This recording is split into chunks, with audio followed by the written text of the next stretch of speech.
Ladies and gentlemen, a warm welcome to the public lecture by Dr. Rajiv Kumar, Vice Chairman of NITI Aayog, Government of India. NITI is the revamped National Planning Commission of India. NITI in Sanskrit also means policy, the art and science of policy. But in this case, NITI is also an acronym. It stands for the National Institution for Transforming India, NITI. My name is Swarnim Wagle. I am a former Vice Chair of National Planning Commission, and at present I am also associated with all the three institutions that have come together to organize this event. I am a member of the board of the Barbara Adams Foundation. I'm a senior advisor at the Institute for Integrated Development Studies, IIDS, and I sit on the Senate of Kathmandu University. We're delighted to welcome Dr. Rajiv Kumar to Nepal for this distinguished public lecture. I think this is a unique event for several reasons. First, this is not a conventional G2G event. It's not a conventional sort of a government-to-government dialogue. Dr. Kumar is a sitting senior official of cabinet rank in the government of India, but he's participating in an open public event in a foreign country that is not mediated by the government. And I'm glad to see, nonetheless, great presence on the part of senior officials, the Vice Chairman of the National Planning Commission, members, sitting secretaries, former ambassadors, ministers, distinguished civil society actors, journalists. I see a lot of distinguished faces in the audience. So thank you for turning up. Second, given the significance of the topic and the stature of the speaker, this event is jointly co-organized by three institutions, as I mentioned.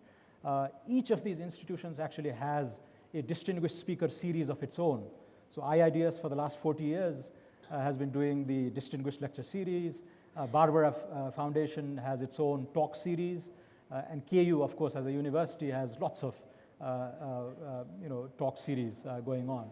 But we decided to combine all these flagship lecture series this time. Third reason this event is, I think, unique is I think the subject is fairly policy-centered.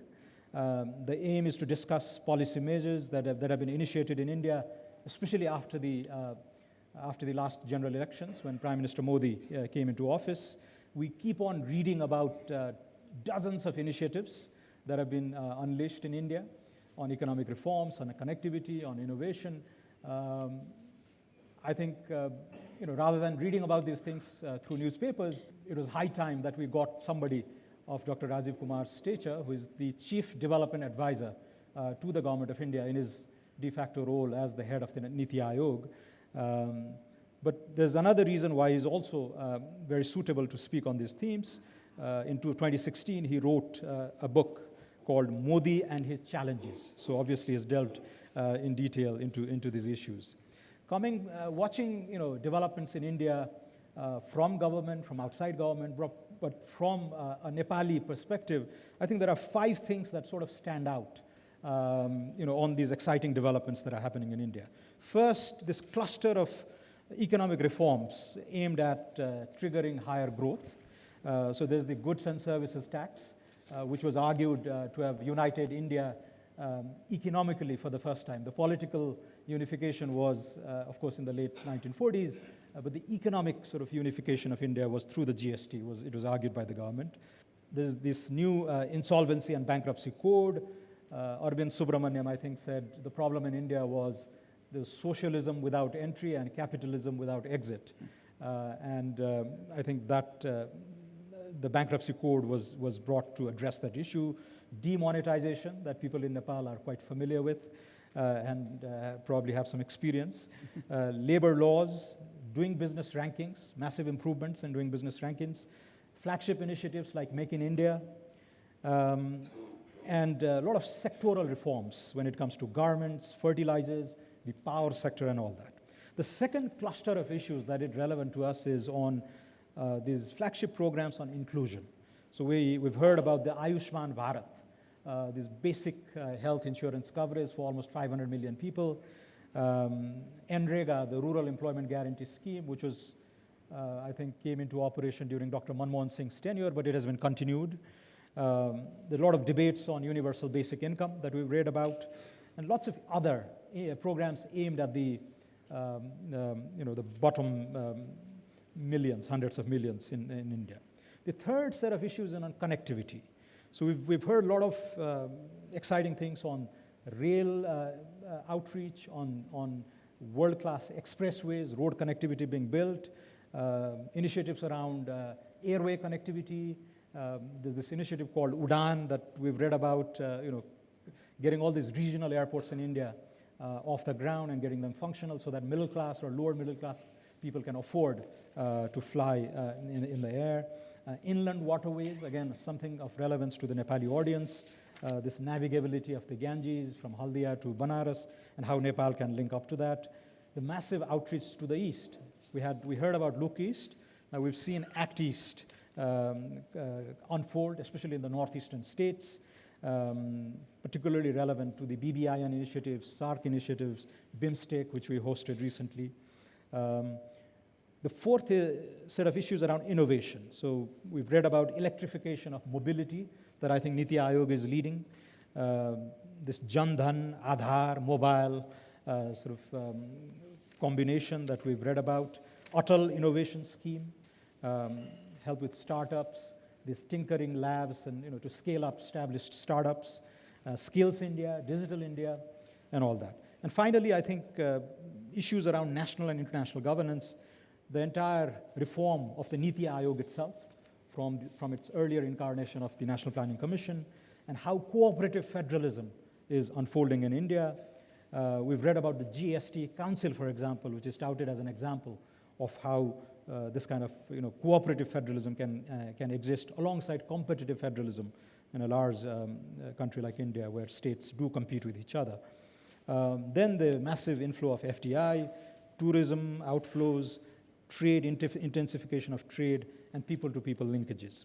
So the question for us in Nepal is, what do all of this add up to? What does it mean in terms of externalities, positive spillovers, positive externalities, as well as some negative consequences or negative externalities of these largely indigenous sort of Indian initiatives. Given its asymmetric size and influence in the region, there are bound to be impacts in the neighborhood, and that's what we're trying to get at today and hear from Dr. Kumar on how the Indian authorities see these initiatives, these massive initiatives unfolding, and how do they impact countries like Nepal in the immediate vicinity.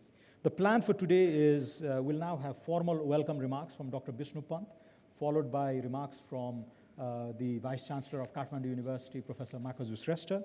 Then we'll give the floor to Dr. Rajiv Kumar for his speech, for his talk, maybe 30, 35 minutes. Then we'll open it to the floor.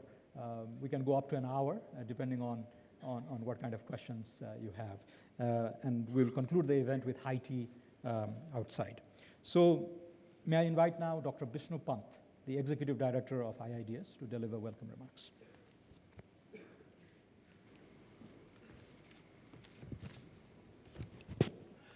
Namaste and good afternoon. Distinguished guest speaker, Dr. Rajiv Kumar, Vice Chair of NITI Aayog, India. Dr. Swarnim Wagle, Vice Chair of National Planning Commission, Nepal, and Senior Advisor, IIDS. Dr. Makazu Shrestha, Vice Chancellor of Kathmandu University. Excellencies, distinguished guests, ladies and gentlemen. With enormous pleasure, I welcome you all to this distinguished public lecture being delivered by Dr. Rajiv Kumar on Nepal, India, and the neighborhood, the promise of economic reforms, innovation, and connectivity. This program is being jointly organized by IIDS, Kathmandu University, and the Barbara Foundation as part of the special lecture series of each of these institutions. As most of you know, IIDS is one of the oldest think tanks in Nepal that was established nearly 40 years ago. Kathmandu University is relatively new, but already has an international reputation. And the Barbara Foundation is a new organization that works in a grassroots to help disadvantaged people and in recent years has moved to shape and influence high-level development discourse as well. As a small, landlocked economy surrounded by India on three sides, Nepal is uniquely placed to benefit from the opportunities arising from the rise of India, and also occasionally suffer negative consequences. Our main policy concern is to figure out ways and means to leverage the gains from this special relationship. It was for this reason that we decided it would be most appropriate to discuss the nature of externalities of India, India's asymmetric size and influence in South Asia, especially in the areas of economic reforms, innovation, and connectivity. Just last month, Nepal hosted 4th summit of the Bay of Bengal Initiative for Multisectoral Technical and Economic Cooperation, BIMSTEC. As we know, ASEAN countries have achieved great prosperity over the last few decades through an outward-looking economic strategy and intra-regional integration, with member countries participating in the regional production networks. We believe that South Asian countries can emulate this success if we are better connected with each other and collaborate in the fields with large spillover benefits. We are greatly honored to host Dr. Kumar, who now heads the National Institution for Transforming India, NITI.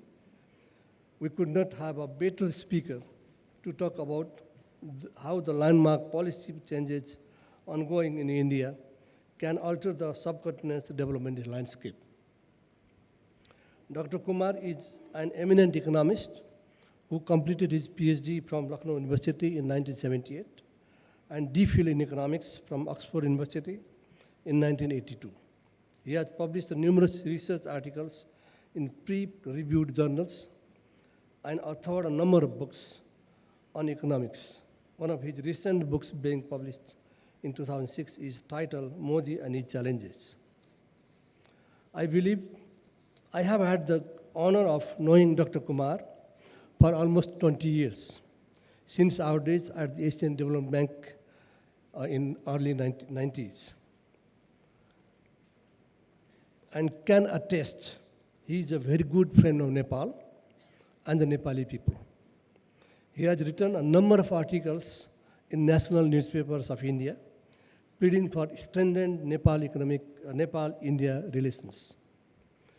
Historically tied by culture, geography, and commerce, India and Nepal now need to pursue new areas for shared growth.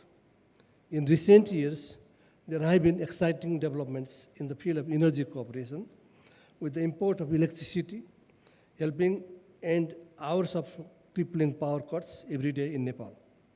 We hope we can make similar progress in increasing the flow of middle-class Indian tourists in Nepal, augmenting investments to create jobs and to reduce our trade deficit and spur technological and academic exchanges between our people and institutions. Let me conclude by expressing our gratitude to Dr. Rajiv Kumar once again for agreeing to deliver this important lecture in Nepal. On behalf of IIDS, Kathmandu University, and the Barbara Foundation, I also thank all the distinguished participants and who are present here today. After the distinguished public lecture and an open discussions, I invite you all to interact with each other over the high tea. Thank you once again. Thank you, Dr. Pant. May I now invite Professor Ram Kantha Makazu Shrestha, Vice Chancellor of Kathmandu University, to deliver his remarks.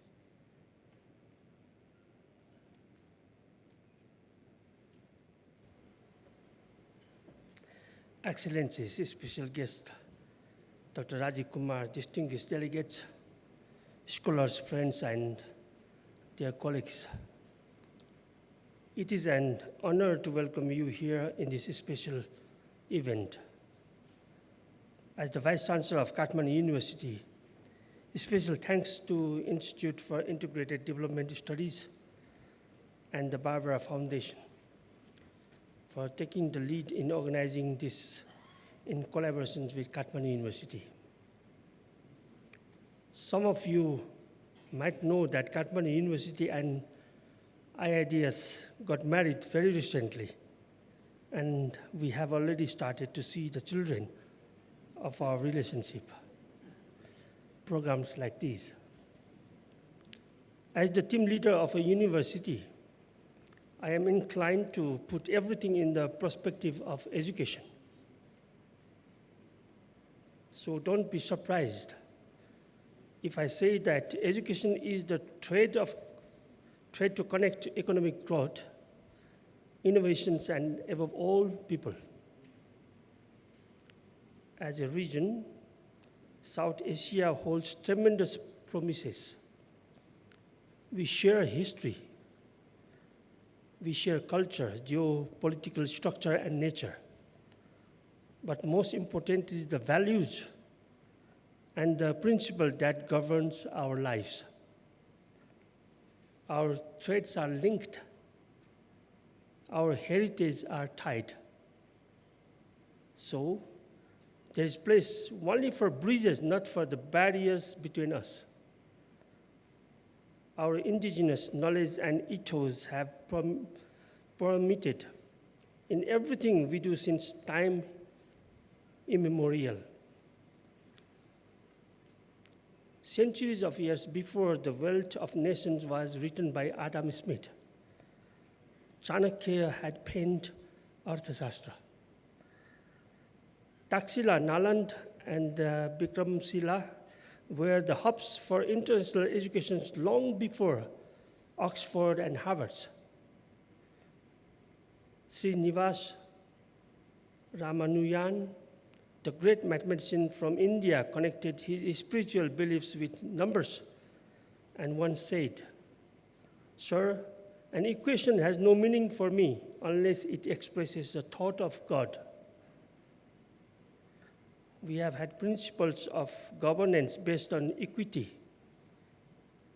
We have had principles of governance based on social welfare and inclusiveness from prehistoric times. It is time to revisit those and distill into the everyday knowledge and applications. Our innovations also lie in rediscovering the past in the context of present and future. Our connectivity lies in nurturing our social bonds and not just the technical advances. Of course, the pride of our past won't guarantee the promises of our future. But let us not ignore the time-tested principles and knowledge that were born from our own society for the greater good of mankind. For example, one of our core values is interdependency and harmony. It is not a weakness, but strength, and fosters collaborative nature and culture. Gandhiji once rightly said, interdependence is and ought to be as much the ideal of man as self-sufficiency. Man is a social being.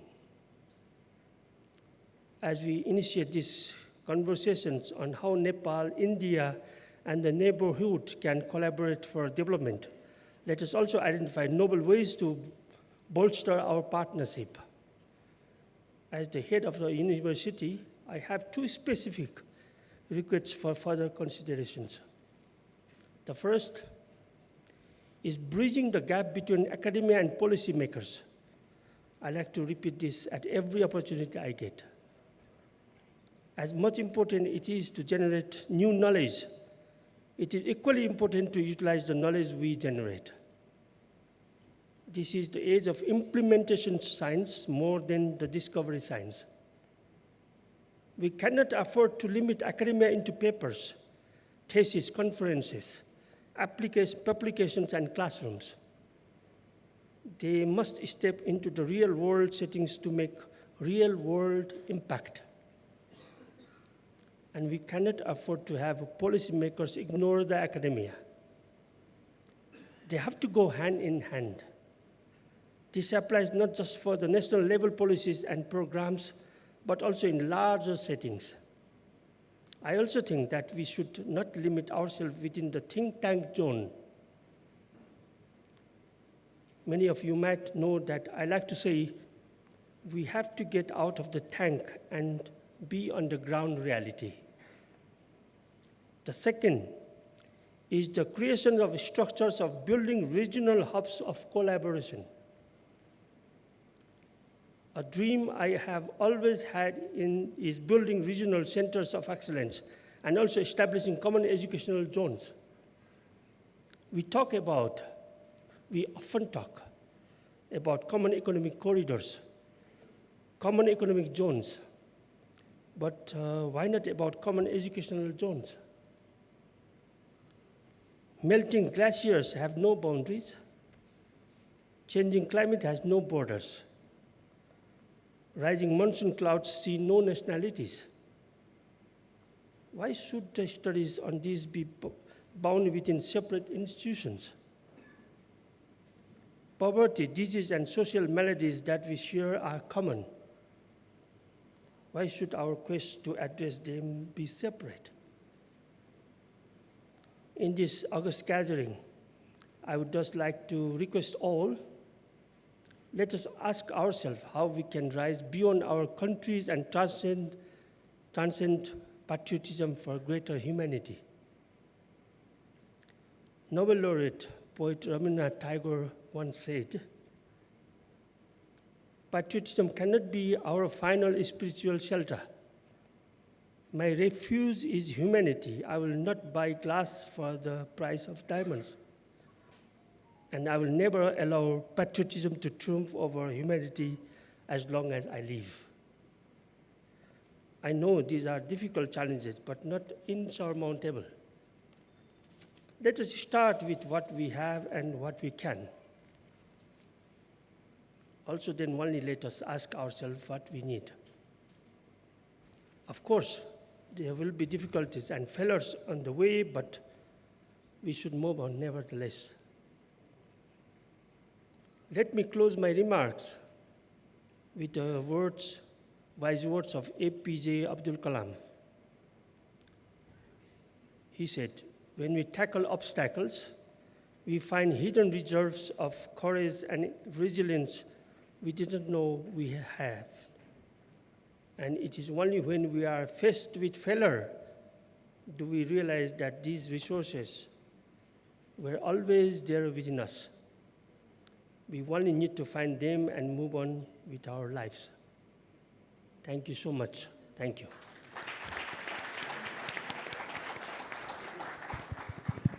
Thank you, Professor Shrestha. I now have the pleasure of inviting Dr. Rajiv Kumar to deliver his lecture. Namaskar. Dr. Swarnim Wagle, Dr. Vishnu Pant, Dr. Shrestha, Indian Ambassador to Kathmandu, Mr. Manjeev Singh, numerous friends in the audience, Your Excellencies, friends of the media, ladies and gentlemen.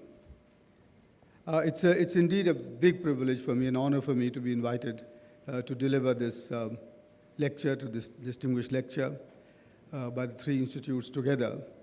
I'm flattered, I'm deeply honored, and as somebody who has been to Kathmandu, started coming to Kathmandu since the mid-80s, I must say this is surely the highest point in my life about my work on India-Nepal relations. So I really sincerely thank the organizers for doing me this honor, and I hope that this is the beginning of a lecture series which will surely become one of the important sort of points of in the South Asian academic circuit as we go forward. Ladies and gentlemen, I have been to Kathmandu in several capacities. First as a researcher on South Asian relations, economic relations.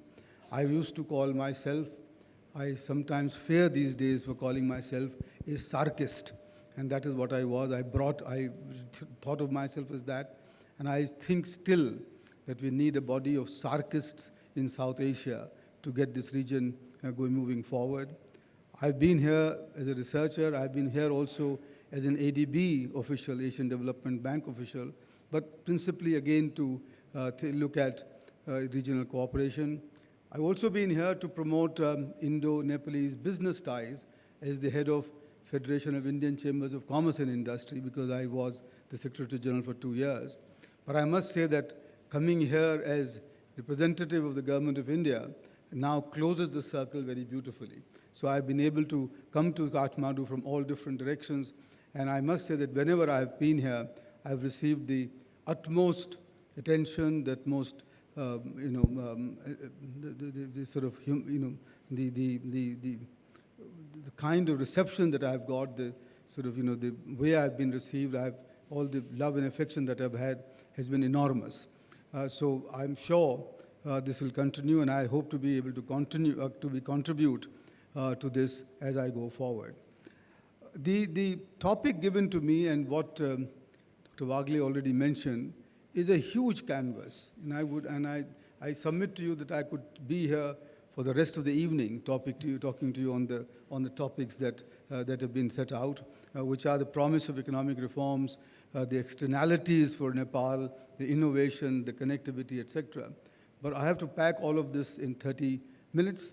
So what I've decided to do is to make my talk in two parts, Dr. Wagle. One, that I'll talk first about what is happening in India, which I think I don't need to tell this audience because you seem to know everything already that has been happening, but nonetheless, maybe I'll be able to add some nuances here and there.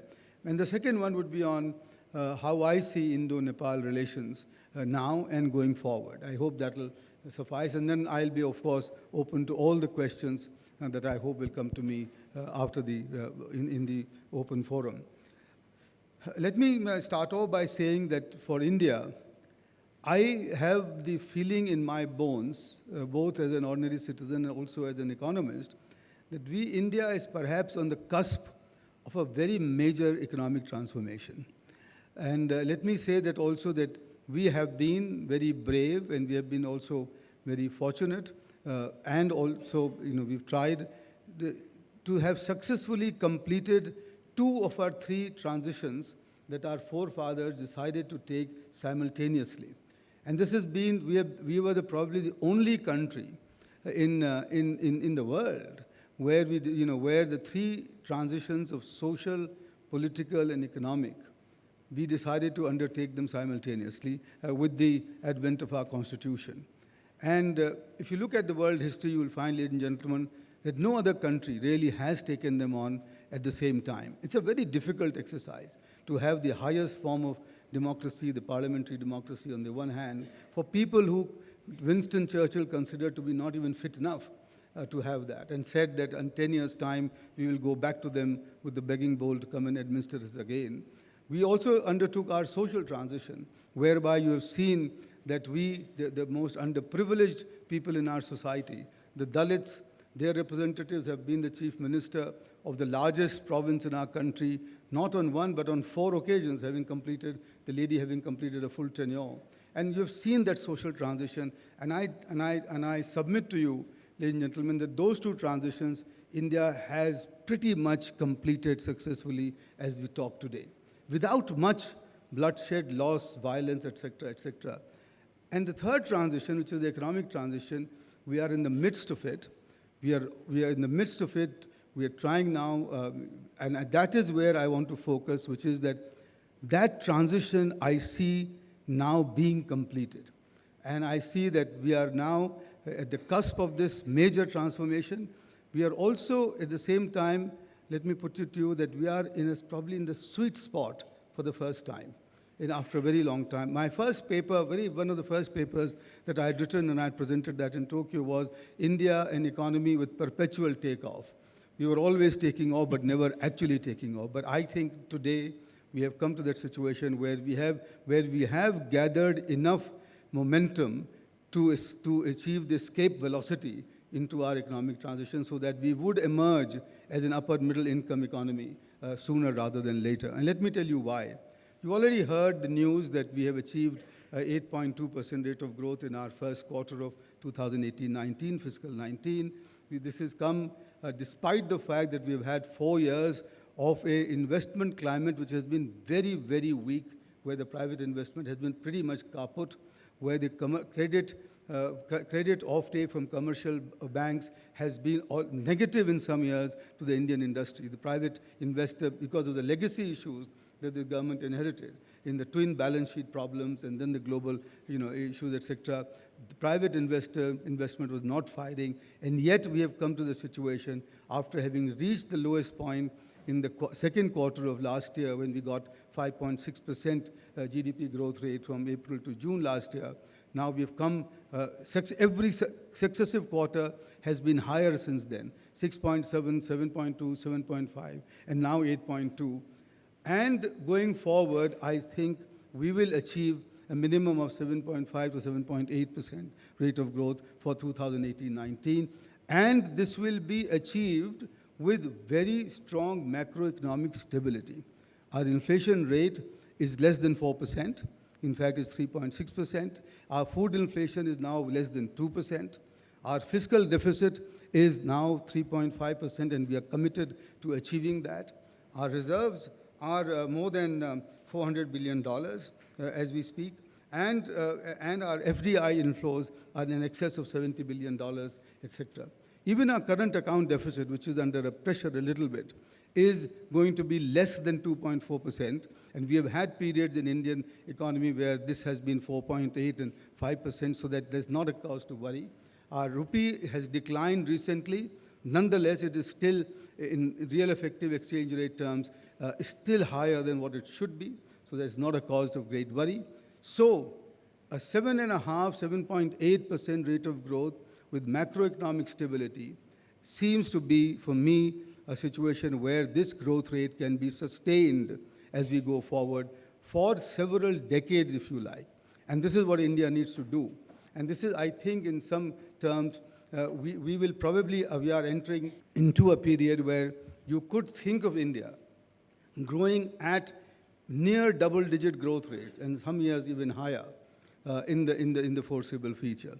And why do I say this? Not just because of these economic numbers that I've touted out to you, because these 4 years, and I'm again making a statement which I hope is not too provocative, which is that in these 4 years, since 2014 to now, I have seen more reform action and more action to make successful inclusion, effective inclusion of the economy, of the society, more in these 4 years than any 4-year period in the Indian post-independent economic history of India. And I have been a member of Dr. Manmohan's. When Dr. Manmohan Singh was the finance minister, I was the economic advisor during 91 to 95 before I went to the Asian Development Bank. So I have been in the government before, and I still say this. And I say this and this can come out more in the question-answer forms. The kind of reforms that have been taken in these 4 years are quite breathtaking, if you like. Some of them you mentioned, Dr. Wagle, and I will just repeat some of them. You know, the goods and services tax has been hanging fire for the last 12 years or something like that. This is a reform which will have impact not just in terms of creating a unified Indian market, but in terms of transaction costs going down, in terms of logistics revolution taking place, in terms of attracting foreign investment, because people will be more interested in improving our tax base, for both for the direct tax and in the direct tax, in the formalization of the economy, in making our small and medium enterprises look for global production, look for participation in regional and global production chains. This is a phenomenal thing that we have achieved.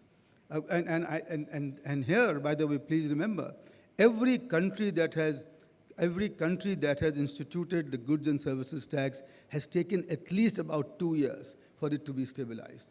And we have just this is just about 14 months old for us, and we're already almost there.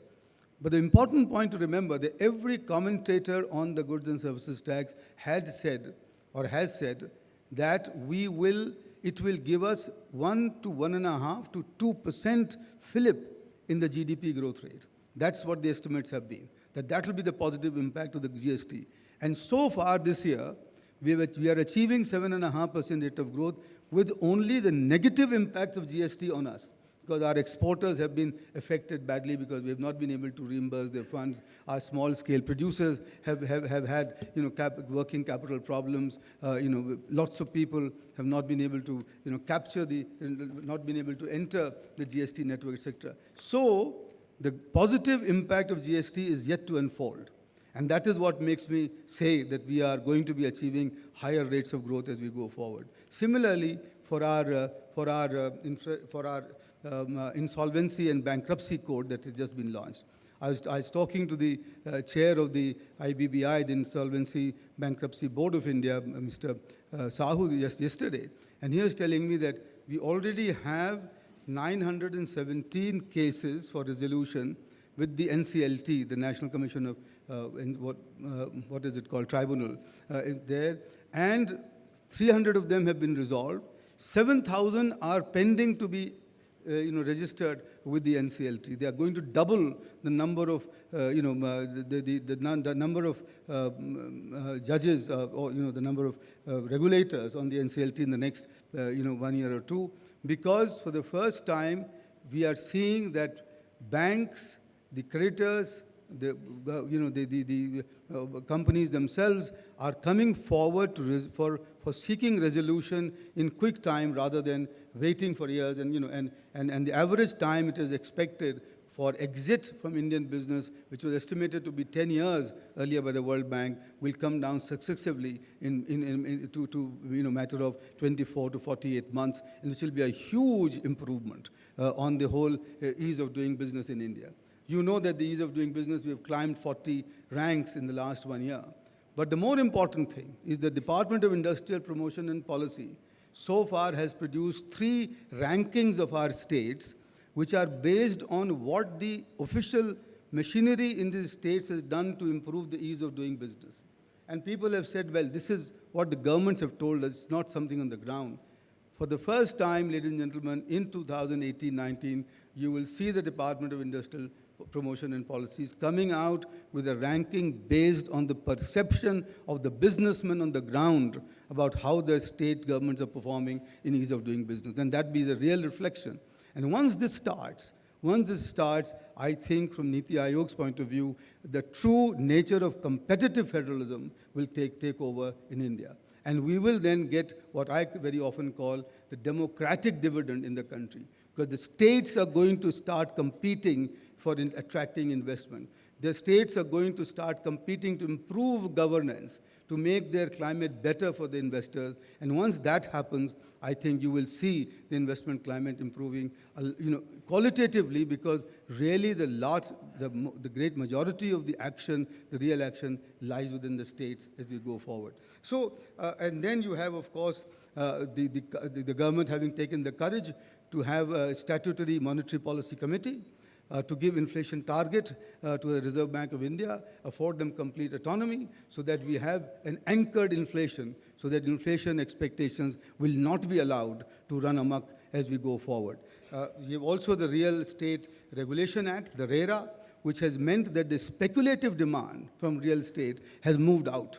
And the real estate now is available at lower prices to actual users, to actual young people can for the first time afford to buy houses, which they could not because the prices were up there, and therefore it's a fact, it's captured in the data that the retail credit offtake for buying real estate, etc., has gone up very high because of this sort of, this reform. So, and then you have, of course, the Jan Dhan, where, believe you or not, more than 310 million accounts were opened. And today you have more than 20,000 crore rupees of deposits in those accounts. So that financial inclusion is beginning to take place. And over and above that, and let me finish here, for the reform process, you have the digitization of the financial transactions. So you have the UPI and the BHIM, the two things going along, where you are now crossing ₹1 trillion in digital transactions. So we are behind China. We are not yet there. We are still using currency and plastic and so on, but nonetheless, that movement has also started, which would mean that the financial inclusion will be much higher.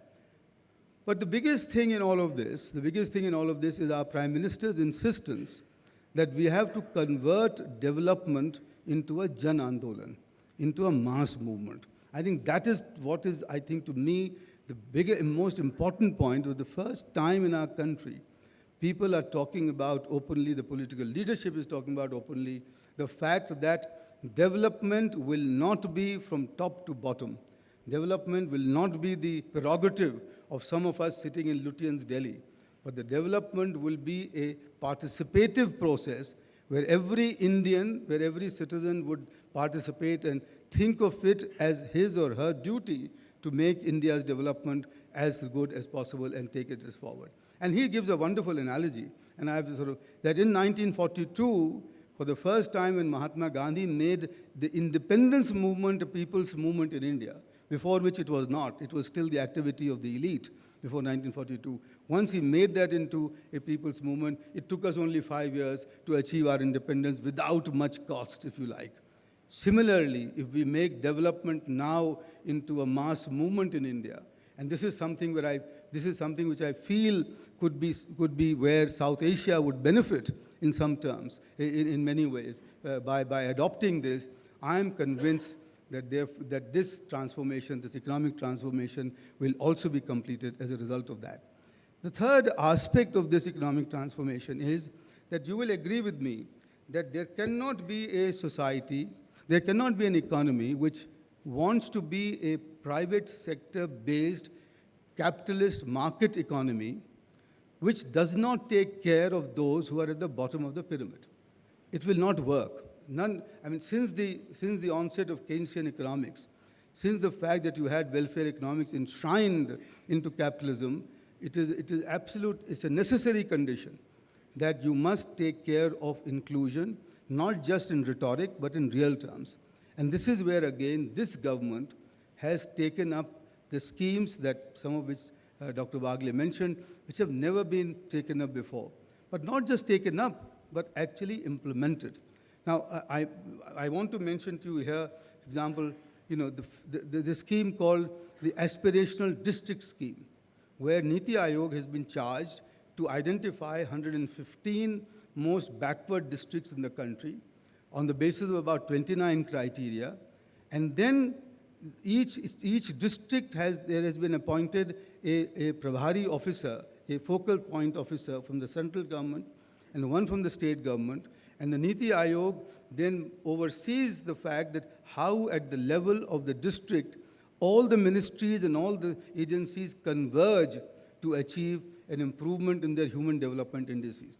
The idea being that if we can get these districts to move toward the national average for the human development indices, the rest will take care of itself. This is and this philosophy is, of course, that of the late Deen Dayal Upadhyay, who talked about Antyodaya, which is that the last in the queue needs to be taken care of, and then the rest will follow. By the way, this is not new to India. The World Bank, at one point of time, I think under the chief economist Francois Bourgogne, had started talking about measuring the change in the per capita income of the last decile of the population to estimate the welfare improvement in a society. So it's not something that is just peculiar to India or Deen Dayal Upadhyay ji. It is something that has been accepted in the development literature. Similarly, we have scheme. Never before a Prime Minister of India had talked about Swachh Bharat. The cleanliness, the hygiene, the factor, because the fact remains that something like 30% of the Indian poor people would fall prey to the unhealthy conditions, and therefore slip back into, get affected by some diseases and slip back into poverty because of the trauma that they got from the diseases. But Swachh Bharat today means that it has become a national, we've constructed about, I think, 80 million new toilets. There is a movement in every village at the block level, etc., to start talking about public hygiene, as well as much better facilities for our girl students and girl child and the women in the because that simply was not going to be acceptable to a society which calls itself into in economic transition. ladies and gentlemen, believe you me, and I've seen it on the ground, Swachh Bharat is a reality in the country today. Now, agreed, not all the toilets are working. It's a fact that, that there are some problems like connection to the water, etc., etc. But people are taking courage, district administrations are taking courage, state governments have been asked to get third-party evaluation of this scheme wherever possible, which is the other big deal that you have in this. So Swachh Bharat, you've also similarly got, the JAM Trinity, where we are using the Jan Dhan accounts along with the mobile phones and the Aadhaar. Now today you have about 1 billion people with their unique identities, as a result of which 400 schemes have been transferred to direct benefit transfer. And therefore, about, I think, 82,000 to 1 lakh crore rupees of leakages has been stopped, so that the money, the beneficiary gets directly credited to their accounts. That's the other part of the inclusion. There are several others that I could mention to you, and I can go on and on. So, but the key point is here that for the first time, I think, a government in Delhi is saying that it is our responsibility to make sure that the delivery of public services is effective, is transparent, and accountable. And I think that's the key as we are talking about it. And the biggest thing here about governance is the improvement in accountability at all levels. And I give you just one example. We in NITI Aayog, and by the way, Dr. Wagle, NITI Aayog has nothing at all to do with the Planning Commission. It is not a new incarnation. It is a completely brand new organization with a completely new mandate. In NITI Aayog, we have an organization called the Development Monitoring Evaluation Office, which does real-time evaluation of at least 12 ministries of the central government, and all this scheme based on performance and outcomes.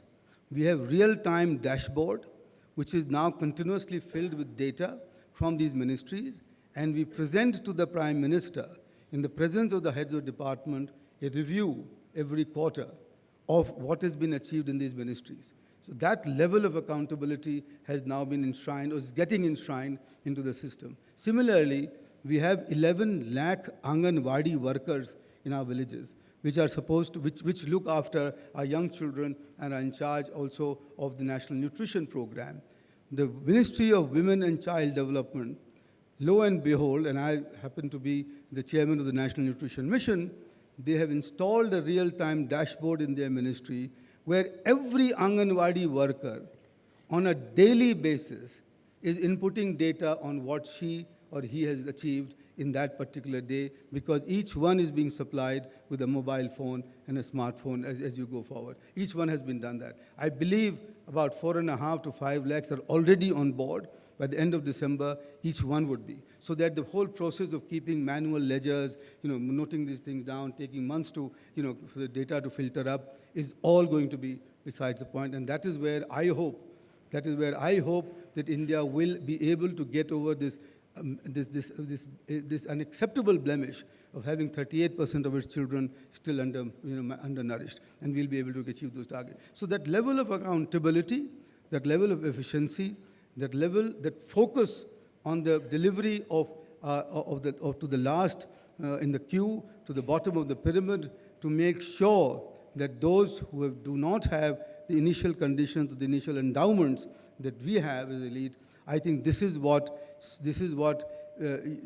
differentiates this government from the others, and this, to me, is the assurance that we would be able to now sustain our growth at 8% plus going forward with macro stability and also, if you like, social inclusion, and therefore, their benefits going down, not just trickling down, but actually being achieved to the people out there at the grassroots level. So much for, but there are two other things that I just want to mention here, which is, I think, very important. One is our attempt at NITI Aayog to create an innovation ecosystem in the country. And I think this is critical for South Asia, because the South Asian societies are characterized quite often by this word jugaad, but which is not the same thing as innovation. Innovation is totally different. We are not inculcating the innovative spirit in our school children or in our universities. We still have outdated curriculums and outdated methods of pedagogy, etc.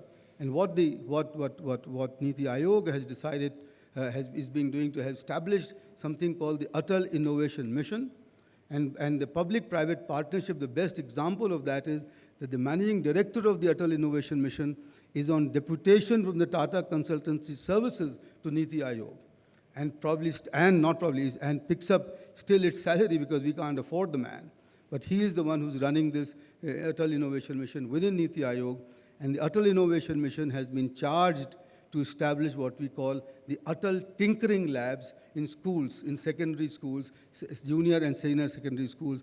And for the first time, in terms of what we've achieved, less than 2 years, 2,000 of these labs have already been established.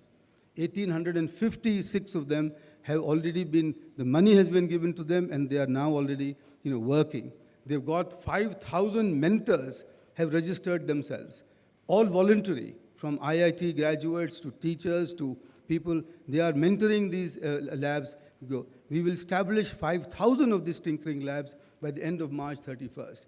I happen to chair the board of the Atal Innovation Mission, and we just had a meeting a day before, and all these numbers are on track. So that's at the school level.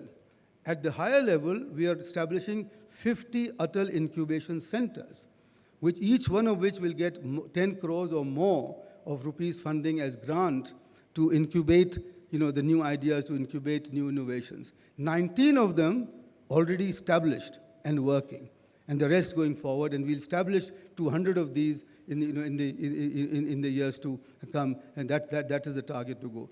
We are also now just beginning to, this is something that we'll just have, establish the Small Business Innovation Research Program, the SBRI, in 6 ministries of India, who will then have to set up a corpus of funds to encourage innovation in medium and small and medium enterprises, which are going to be the drivers of growth going forward. My wish really is, ladies and gentlemen, that somehow if we could include the Nepalese schools in the program for tinkering labs, it would be such an amazing thing to happen. We already have a situation where I think on the 4th and the 5th, we have some children from Russia coming over and working with those children who have done some innovations from Atal and Tinkering Labs, and I hope they will be able to present their innovation to the 2 leaders when they meet in a summit. I think something like that would be amazing, because the same thing can be transferred here, the experience, and this will be very good and same thing for the incubation centers, if we could do something on those lines. So that's the one big thing. The second, and this, let me end by the innovation system. The last target, the objective of AIM would be to bring about a coherence, to bring about a synergy between the public and the private science and technology systems. Because they two, at the moment, they two work in parallel. The private corporate sector's R&D and the science and technology system. If we can bring that together, it will create a synergy which will be quite enormous and significant. The last thing on the Indian side, and then I come to, I'm sorry if I'm running, I'll just take through is our work on climate change and mobility, etc. The Prime Minister, as you know, has committed India to nationally determined targets, which are quite ambitious. He has set up the International Solar Alliance, and just very recently, he participated in for 3 hours and had encouraged for us to do what we call the Mobility Summit, which is India's change, India's attempt to leap forward into this whole era of zero-emission vehicles and transportation. Shared, connected, zero-emission transportation, whereby we want to reduce our dependence on imported hydrocarbons, and also at the same time reduce our pollution and environment. Again, something which I submit to you, Nepal would benefit greatly by joining forces with us. Because if you, with your solar and hydel power resources, if you can switch to electric mobility, if you like, which is battery-based and solar power-based, I think your dependence and your economy and your society will have a completely different future going forward. Quite briefly, because I've taken up too much time on the India-Nepal relations, let me just sort of say that I find in this Prime Minister a person who is inordinately committed to improving relations with the neighborhood. He has tried everything that he could really to improve relations, all around the country. And he's made it very clear that that is his principle, his primary, priority, which is to get a neighborhood, where India and its neighbors are working together and growing together. As a result of which, I think it's unprecedented that he has visited here 4 times. He's done the same thing with other countries, in the region. And I think he believes quite clearly that India, being what it is in this neighborhood, has to have a asymmetric approach towards its neighbor. And a quid pro quo approach will not work, has not worked, and I think he's prepared for that. And I think this is therefore a time where relationships between India and Nepal can really flower and go forward. And I think he had given us the 5 T's when he came here, I think in May, and which is the 5 T's were that India-Nepal relations could be based on tradition, trade, tourism, technology, and transport. Each one of them, Dr. Wagle, I could speak here for half an hour each on each one of them as to what the potential would be. The potential is enormous. The potential is enormous. The fact is that because all of us know that the potential is enormous, and all of us also know that these relationships are go back into history, into the sort of as long back as they do, we often take these for granted on both sides. And that is something that we need to change. And I dare say that in the present ambassador to Kathmandu, you have a person who doesn't suffer from that one weakness. He will not take anything for granted, and he will continue to work on it. And this is, I think, what we need as we go forward, because every relationship between, as you know, long married husbands and wives need to be worked at. Otherwise, they do end up, and in this era of globalization, where everybody has a choice, and a choice which works, I think you cannot have a situation where you could say that the default option is always there. There is no default option. There is something that you need to work on, and I think that is need to go forward. Let me just say, because again, it will be useful to come on doing question answers, that there are now significant efforts ongoing to improving connectivity, which are not just on paper, but which are actually on the ground. Cross-border rail linkages between New Jalpaiguri and Kakarbhita, between Nepalganj Road and Nepalganj. I think these are. Then you have the Raxaul-Kathmandu rail link was announced. But the good news is that following that, a feasibility study has already been commissioned. And therefore, you've got an engineering study now being done by an organization with a timeline that it will be completed. So it's not just going to be on paper, it's going to be something that the Indian government and the Nepalese government are both committed to. So the rail links are going to be open, the road links are being multiplied, the air links, this is where I got my facts wrong. The notes that I got said that there are 13 cities from which there are flights today to Kathmandu. But I was corrected on the way here, saying that, look, some of these have started and stopped, from Lucknow and Patna and so on. And this is, but if they have, this is something where you mentioned the word Udan, and I have been talking to my colleagues in the Ministry of Civil Aviation, that Udan 3, which is now being designed, will include connectivity from India's regions to their international things abroad, to the international destinations abroad. If that happens, you could find regional connectivity between the state capitals in India to Kathmandu and to other parts of the country increasing much better, where the viability gap funding could be coming from the state government, some from the Nepalese government perhaps, and also from the central government. So that's something in the making, and I see a very bright future. Last point on connectivity, etc., is that I have been, and some people here know, been a great votary, a proponent of improving connectivity and relations between India's 5 states that border Nepal and Kathmandu. So I think that connectivity and relationship between Lucknow and Patna and Guwahati with Kathmandu, I think can be improved and should be improved. And those state governments must be engaged in doing this, because there would, I believe, be much greater motivation to do so as we go forward. Ladies and gentlemen, let me, I have not been able to talk about inland waterways, etc. I have not been able to talk about the hydropower potential. I'm thrilled to find that Arun 3 and Upper Karnali are actually now up and going. We have been waiting for this for ever so long. All that is wonderful. I have always maintained that the day Nepal starts exporting some of its power to India, it will be a turning point for many things in this region. But let me end by saying that, that the biggest connectivity that we need is really a connectivity of trust. And I think that is what we need to really work on. A trust which is very often, again, taken for granted, but I think which has been eroded sometimes in the past.